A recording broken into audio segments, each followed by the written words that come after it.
Hello, welcome to Editor's Corner. My name is Carley Milligan and I am the Arts and Life Editor for the Towerlight. Today I'm going to talk to you about Interstellar. I don't know if you've heard of it or not, but basically it's by the director Christopher Nolan, who also did Inception and the Batman movies, so you know it's going to be good. The premise of it is that it takes place in the future, and not a specific date is given, which is something that I found really interesting. And actually about 15 minutes in the movie, turned to the person next to me and asked, did they set a date? And they were like, I'm thinking the same exact thing. So even though it's futuristic and there's a lot of use of robots and futuristic technology, it feels very real because the premise is that there's been a blight, and so all of the corn, or all of the food that's on the planet is gone. There's only corn. So it's very farm-based. They're in this kind of rural community that has hints of robots and futuristic technology. So when they talk about the world ending, it feels very real, and it really hits home in the way that it feels like something that could happen to us realistically. So our lead character, Matthew McConaughey, he comes across NASA, which is a program that had been hidden for years and is now re-emerging, and they're doing their best to travel to a new galaxy to find a planet that's inhabitable for humans. Obviously, easier said than done. There's all this space travel going through the cosmos. You imagine it to be much more thrilling and exciting in the way that the commercials portray it, but there's actually a lot of stillness, and I think that they really represent the way that floating and traveling through space could really be imagined. Also featured in the film is Anne Hathaway, who obviously, you gotta love her, she's Anne Hathaway.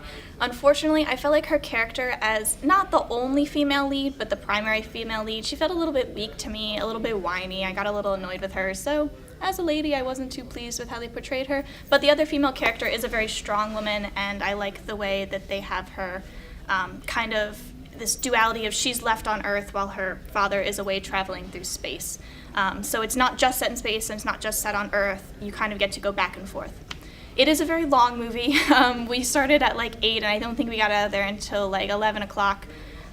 So it's definitely lengthy, but it is worth sitting through, and it doesn't feel that long when you're watching it because you're very engaged in what's happening. The movie just really bends your mind in these new, unexpected ways.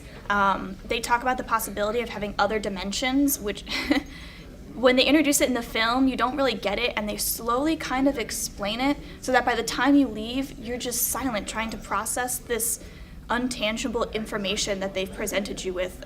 Whoever came up with these ideas really must have had some kind of wild dream experience, because as soon as we left, we kept trying to talk about it, but we were just silent and stunned and in awe because just your mind is boggled by these amazing ideas that they present in the movie.